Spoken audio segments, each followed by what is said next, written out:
कभी सोचा है कि हमारा शरीर एक ही वक्त में इतने सारे काम कैसे कर लेता है? मतलब सांस लेना, चलना फिरना, सोचना, महसूस करना, ये सब एक साथ। ये सब मुमकिन होता है एक कमाल के मास्टर कंट्रोल सिस्टम की वजह से। और आज हम इसी के राज जानने वाले हैं। तो देखिए, आज हम क्या क्या समझेंगे। सबसे पहले हम जानवरों में मौजूद दो सुपर स्मार्ट कंट्रोल सिस्टम्स को देखेंगे। फिर ये जानेंगे कि पौधे बिना दिमाग और नसों के कैसे काम करते हैं। और आखिर में इन दोनों सिस्टम्स की तुलना करेंगे ताकि सारे कॉन्सेप्ट्स एकदम क्लियर हो जाएं। देखिए, हर जिंदा चीज को अपने आसपास हो रहे बदलावों पर रिएक्ट करना ही पड़ता है, चाहे वो आपकी पसंदीदा मिठाई की खुशबू हो या फिर कोई अचानक से हुई तेज आवाज। इन सभी को हम स्टिम्युलस या उद्दीपन कहते हैं, और इन पर सही तरीके से रिएक्ट करना ही तो जिंदगी है। अच्छा, एक बात बताइए, हम सबने ये महसूस किया है ना? जैसे ही हाथ किसी गर्म चीज को छूता है, वो बिजली की तेजी से पीछे हट जाता है। दिमाग को तो दर्द का पता भी बाद में चलता है। तो ये होता कैसे है? ये कोई जादू नहीं है, ये हमारे शरीर का एक शानदार सेफ्टी फीचर है। इसका जवाब है रिफ्लेक्स आर्क। आप इसे हमारे शरीर का इमरजेंसी शॉर्टकट समझ सकते हैं।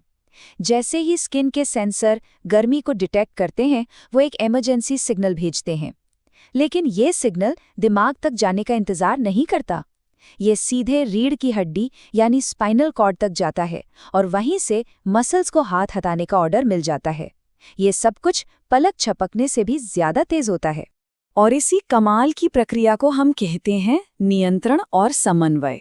इसका सीधा सा मतलब है कि शरीर के सारे हिस्से एक टीम की तरह मिलकर काम करें। और इस टीम के दो मेन कैप्टन हैं, दो अलग अलग सिस्टम जो इस पूरे खेल को मैनेज करते हैं। और ये है वो दो कैप्टन। एक तरफ है हमारा नर्वस सिस्टम यानी तंत्रिका तंत्र। ये शरीर की बिजली की तारों जैसा है, एकदम तेज, एकदम सटीक। और दूसरी तरफ है एंडोक्राइन सिस्टम यानी अंतःस्त्रावी तंत्र। ये एक वायरलेस मैसेजिंग सर्विस की तरह है जो केमिकल्स के जरिए धीरे धीरे लेकिन पूरे शरीर में मैसेज भेजता है। तो एक स्प्रिंटर है और दूसरा मैराथन रनर। चलिए पहले स्प्रिंटर से मिलते हैं। चलिए अब जरा गहराई में उतरते हैं और पहले सिस्टम यानी नर्वस सिस्टम को समझते हैं। ये हमारे शरीर का सुपर फास्ट कम्युनिकेशन नेटवर्क है जो बिजली की रफ्तार से मैसेज भेजता है। इस पूरे सिस्टम की जो सबसे छोटी और सबसे जरूरी इकाई है वो है न्यूरॉन। इसे हम तंत्रिका कोशिका भी कहते हैं। बस ये समझ लीजिए कि ये वो खास सेल्स हैं जो मैसेजेस को इलेक्ट्रिक सिग्नल बनाकर एक जगह से दूसरी जगह पहुंचाते हैं। एक न्यूरॉन के ना 3 मुख्य हिस्से होते हैं और ये तीनों मिलकर काम करते हैं।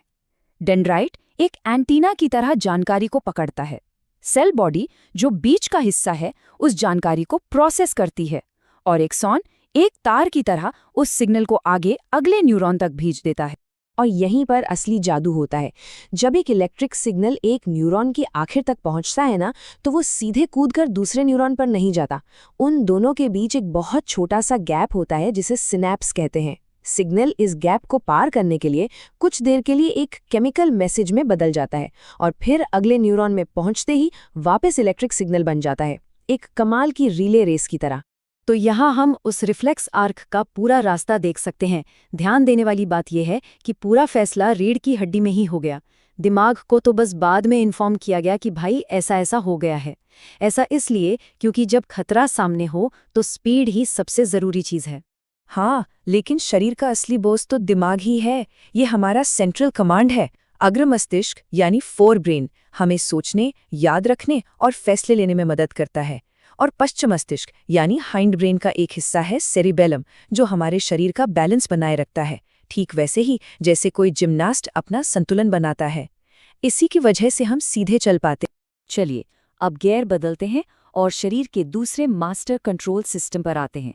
ये सिस्टम बिजली पर नहीं बल्कि केमिकल्स पर चलता है।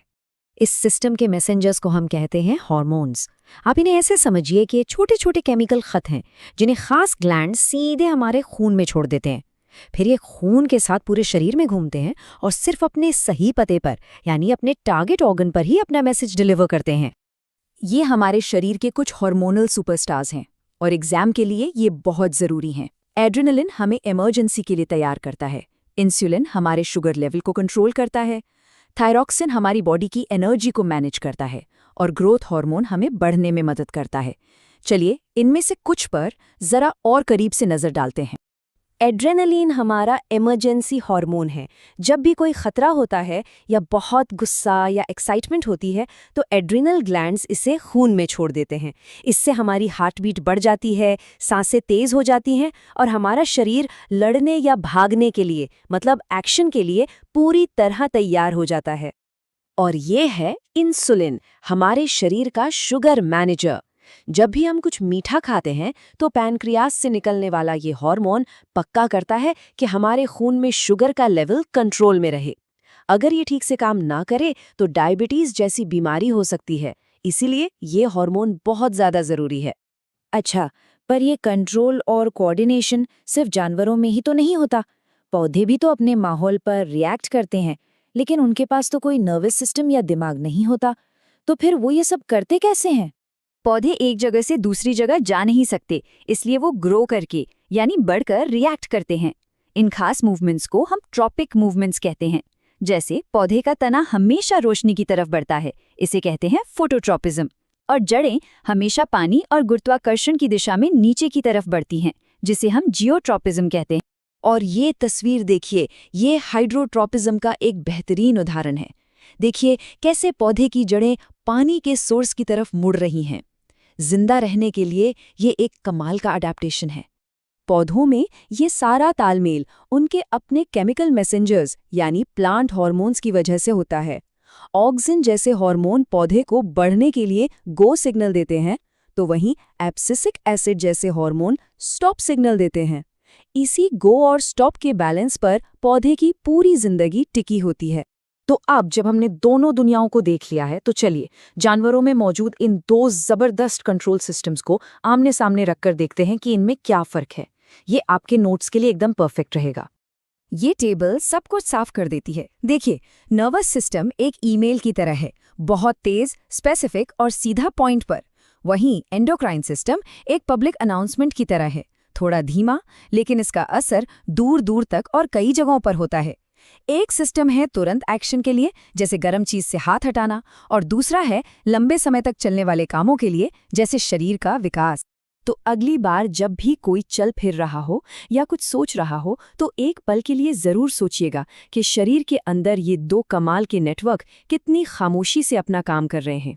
हमारे शरीर का अंदरूनी संतुलन बनाए रखने से लेकर हमारे हर विचार और हर एहसास तक ये दोनों मिलकर ही सब कुछ संभालते हैं। ये सच में हमारे अंदर काम करने वाला एक छोटा सा ब्रह्मांड है।